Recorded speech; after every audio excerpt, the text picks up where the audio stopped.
देशों के अंदर कोरोना के केसेस इतनी तेजी से बढ़ रहे हैं। और हमने पिछले बार भी देखा था कि पहले विदेशों में केस बढ़े और उसके बाद भारत में भी केसेस बढ़ने की संख्या बहुत तेजी से ऊपर गई। तो क्या फिर ये जो छोटा सा इतिहास है अपने आप को दोहरा सकता है? क्योंकि हम देख रहे हैं देश के अंदर इन दिनों तो बिल्कुल ऐसा माहौल हो चला है जैसे कोरोना कभी था ही नहीं। मास्क ऑलमोस्ट हट चले हैं, सोशल डिस्टेंसिंग पहले भी नहीं थी, अब बिल्कुल खत्म हो चुकी है और लगभग सारे कोविड प्रोटोकॉल अब ताक पर हैं। क्या ये सही है? इसी पर आज हम चर्चा करने जा रहे हैं और हमारे साथ कुछ खास मेहमान इस शो में शामिल हो रहे हैं, जिसमें डॉक्टर ओम श्रीवास्तव जुड़ेंगे हमारे साथ कार्यक्रम में, जो कि न सिर्फ जसलोक हॉस्पिटल में हैं बल्कि महाराष्ट्र जो कोविड टास्क फोर्स है उसके प्रमुख हैं। साथ ही कुछ और मेहमान भी हमारे साथ शो में जुड़ रहे हैं, जिसमें समीर भाटी साहब आपके साथ नज़र आ रहे हैं, जो हमारे साथ लगातार शो में जुड़ते हैं, स्टार इमेजिनिंग और पैथ लैब के डायरेक्टर हैं, और साथ में सरकार की जो वैक्सीन अवेयरनेस कमेटी थी उसके भी आप सदस्य हैं। और साथ ही में हमारे आज के तीसरे मेहमान डॉक्टर रमेश भी हमारे साथ जुड़ गए हैं।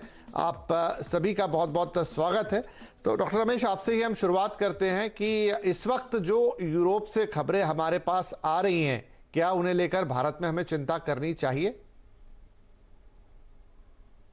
हाँ, हमें बिल्कुल भारत में चिंता करनी चाहिए, क्योंकि हमारे काफ़ी लोग यूरोप से भारत वापस आ रहे हैं, क्योंकि अब गवर्नमेंट ने वीज़ा रिस्ट्रिक्शंस हटा दी हैं और जो भी टूरिस्ट हैं वो यूरोप से ज़रूर भारत में आएंगे।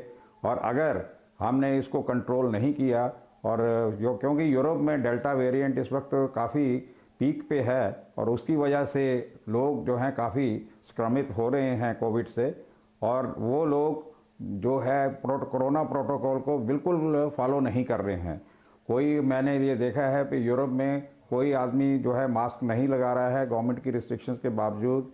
हैंड हाइजीन, सोशल डिस्टेंसिंग का बिल्कुल पालन नहीं किया जा रहा है। और अगर यही लोग भारत में प्रवेश करेंगे तो भारत में कोरोना के बढ़ने के बहुत चांसेस हैं।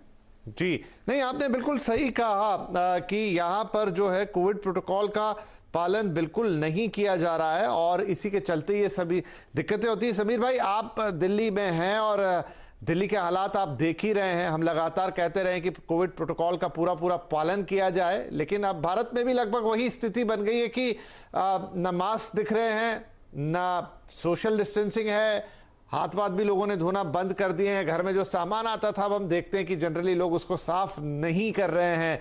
क्या ये सारी चीजें हमें लीड करेगी? जो कि पिछले साल भी अगर याद करें बड़ा अच्छा निकला था दिवाली, उसके बाद इवन न्यू ईयर तक, लेकिन फिर जनवरी जैसे ही नया साल लगा था हम इतनी बुरी तरह से चपेटे में आए कि निकलने में बहुत वक्त लग गया।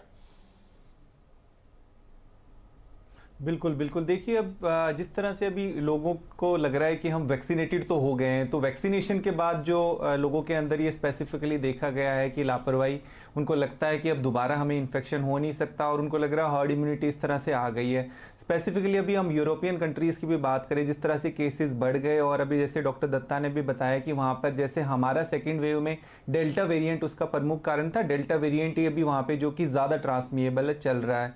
अभी सबसे ज़्यादा जो चैलेंज हमारे पास आ रहा है कि हमारे पास जो लोग अभी सेकेंड डोज के लिए लगवाने के लिए भी नहीं आ रहे, जबकि हम बार बार उस चीज़ के लिए बता रहे हैं कि आपको जब तक सेकेंड डोज नहीं लगेगी तब तक आप पूरी तरह से इम्यून नहीं है। और सबसे बड़ी जो चीज़ है सामने जो हमेशा रहती है, जो फर्स्ट और सेकेंड वेव में देखी हमने डिफरेंट तरह की वेरिएंट, आपने देखा कि फर्स्ट और सेकेंड वेव के बीच में काफ़ी एक लंबा गैप था नए वेरिएंट के आने में।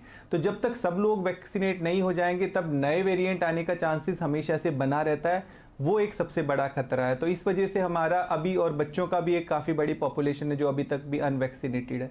तो इन सब चीज़ों को ध्यान में रखते हुए डेफिनेटली हम लोगों के लिए अभी चिंता का विषय तो है। अभी आने वाला टाइम थोड़ा और क्रिटिकल है, तो इसलिए हमें सावधानियां बरतनी बहुत ज़रूरी है।